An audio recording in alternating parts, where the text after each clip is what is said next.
ito nga naisipan kong magluto ng turon. Ayan, merienda ko na. Ang sarap ng turon.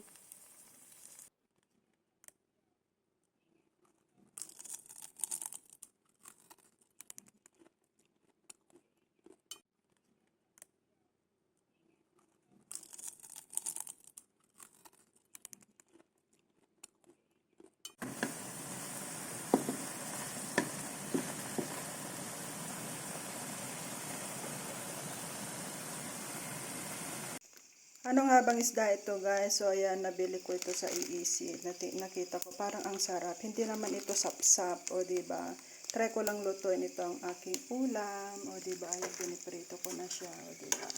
Ito siya. Ano bang isda ito? Maliliit lang siya, o diba? Parang ang sarap.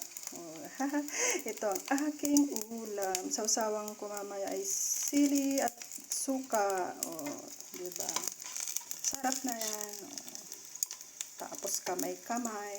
O, diba? Mapapasarap ang kain at mapaparami.